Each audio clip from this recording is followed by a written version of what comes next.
Masalahnya tuan-tuan, dapat dana, dapat jawatan, apa dia buat?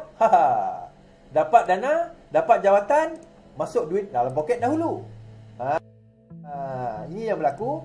Muhyiddin Yassin hari ini dakwaan suapan 232.5 juta mengikut pendakwa raya. Tiada diskriminasi terhadap Muhyiddin. Mahkamah Tinggi hari ini diberitahu bahawa 4 pertuduhan menggunakan kedudukan untuk suapan berjumlah 232.5 juta bagi pribumi atau bersatu yang dihadapi Tan Sri Muhyiddin Yassin tidak bersifat diskriminasi terhadap bekas Perdana Menteri itu. Timbalan pendakwa raya Datuk Wan Shahruddin Wan Ladin berhujah ini kerana kesemua pertuduhan itu telah memenuhi Seksyen 152, 53 dan 154 Kanun Tata Jenayah ataupun CPC yang menyatakan bentuk pertuduhan, butir-butir mengenai masa, tempat dan orang yang dituduh dan bila cara mengkomit kesalahan dalam pertuduhan.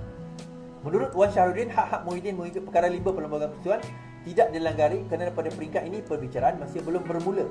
Kesemua dakwaan pemohon iaitu Muhyiddin adalah pramatang dan tidak akan memulakan pemohon untuk membatalkan pertuduhan boleh diputuskan sebagai tindakan tidak berperlembagaan. Dalam apa juga keadaan pada peringkat ini, hak pemohon di bawah perkara 5 pasal 1 Perlembagaan telah dijamin kerana segala prosedur mengikut undang-undang sedia ada, khususnya CPC telah dipenuhi oleh pendakwaan selaku responden. Katanya ketika berhujah dalam 4 pertuduhan di hadapan Hakim Datuk Muhammad Jamil Hussein.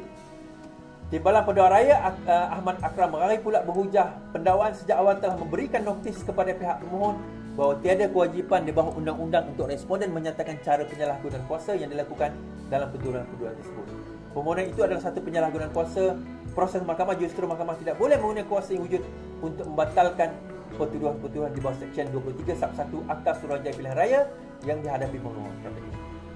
Menurut Akram, kesemua pertuduhan dibatalkan jelas menyatakan yang dimohon untuk dibatalkan jelas menyatakan unsur jenayah di bawah Seksyen 23 Sub 1 Akta SPRM iaitu Muhyiddin di atas kapasitinya sebagai pegawai awam kita iaitu Perdana Menteri telah menggunakan jawatan itu untuk suapan sebanyak 232.5 juta ringgit.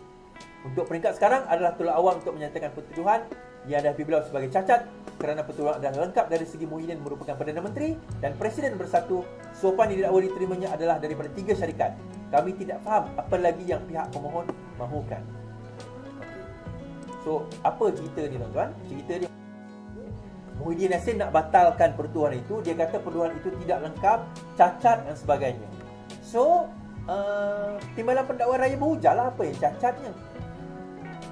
Akta SPRM itu jelas bahawa sekiranya di atas kapasiti kamu sebagai penjawat awam telah menerima atau memberi suapan, menerima suapan dalam kes ini atas kapasiti kamu sebagai penjawat awam iaitu Perdana Menteri dan juga sebagai Presiden parti untuk kamu ataupun ejen kamu atau orang ketiga, maka itu dikira sebagai satu kesalahan di bawah Akta SPRM.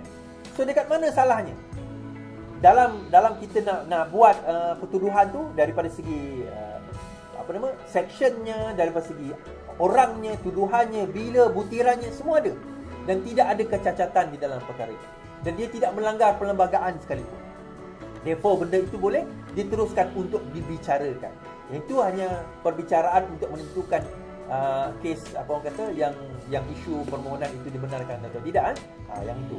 Saya daripada segi perbicaraan belum start lagi. Bicara belum start lagi. Kita kena faham bicara belum start lagi. Okey.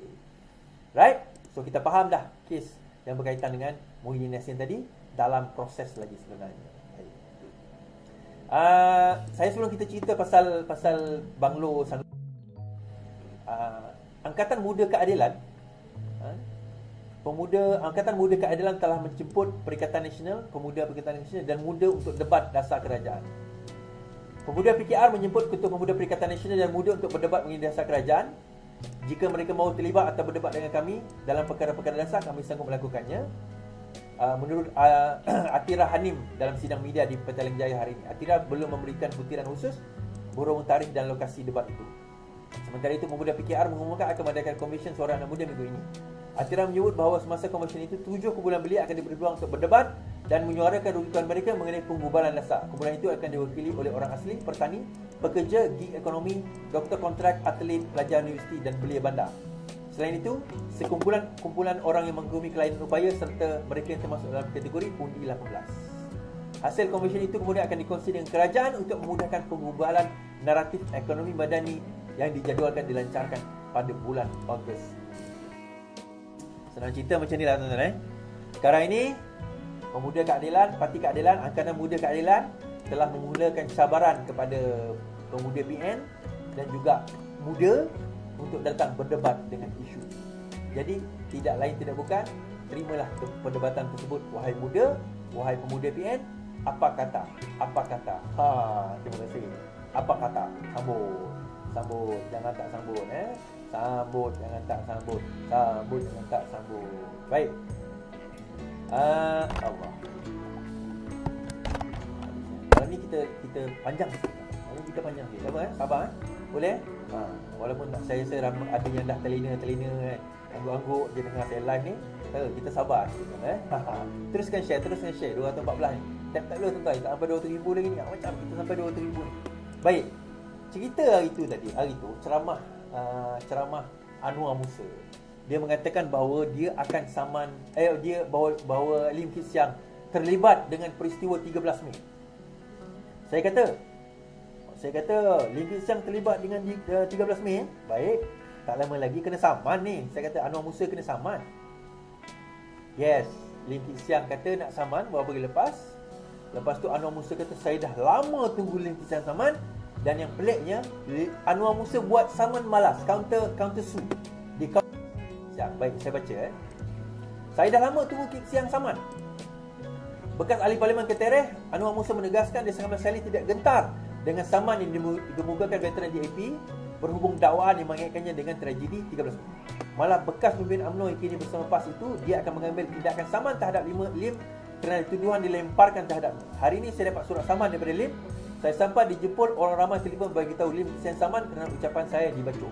Saya kata tak ada masalah. Saya dah lama sebenarnya tunggu Lim saman supaya bertemu buku dan luas. Dia fikir dia boleh bully Anwar Musa. Saya berpegang apa yang saya kata. Dia saman saya, lusa saya akan serahkan pula peguam saman dia, katanya.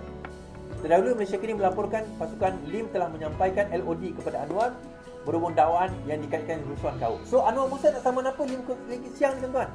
So akhirnya dia kata ahli Kepong Lim Eng menyuarakan rasa hairan dengan tindakan ahli PAS Anwar Musa mahu membuat saman balas terhadap veteran DAP Lim Kit Siang. Menurut ahli Parlimen DAP itu, Anwar sepatutnya berasa disanjung jika dibandingkan dengan Presiden PAS. Okey.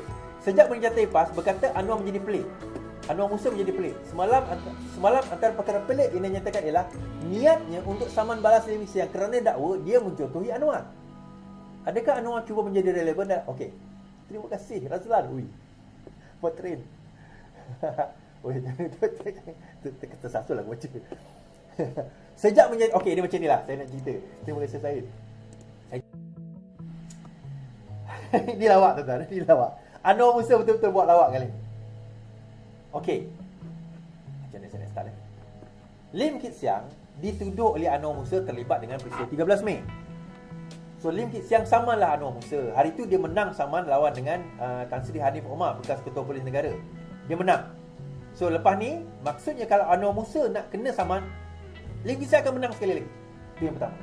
So untuk menutup malu dia saman balik Lim Kit Siang atas dasar apa? Sebab Lim Kit Siang menyamakan dia seperti Hadi Awang. Okey, tuan-tuan, proses tu dulu. Anwar Musa saman Lim Kit Siang sebab Lim Kit Siang menyamakan Anwar Musa sama dengan Hadi Awang. So, kat mana samanya kat situ soalannya? Saman defamation ni tuan-tuan, apabila kita telah merendahkan reputasi seseorang itu dengan fitnah sehingga rendah reputasi atau tercalar ataupun buruk reputasinya, maka kita boleh saman dia. Dia ada 3 elemen saya kata. Dia mesti satu kenyataan yang bersifat fitnah, yang disiarkan secara umum ataupun bertulis ataupun secara kata-kata, dan merosakkan reputasi.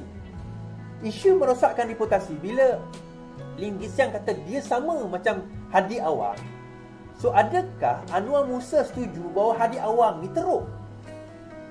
Itu soalan saya. So kalau Anwar Musa setuju bahawa ada awang ni amat teruk sehingga rosak reputasi Anwar Musa, seolah-olah Anwar Musa mengatakan, kau jangan samakan aku dengan Hadi Awang. Hadi Awang tu teruk, aku tak teruk. Umpama macam tu. Faham Jadi adakah Anwar Musa menghina Hadi Awang? Sebab itu saya kata saman tu pelik.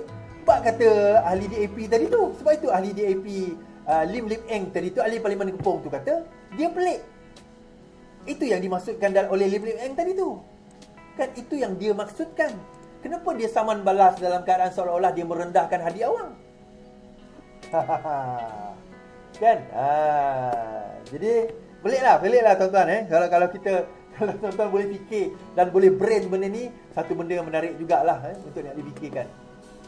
Satu benda yang menarik untuk difikirkan.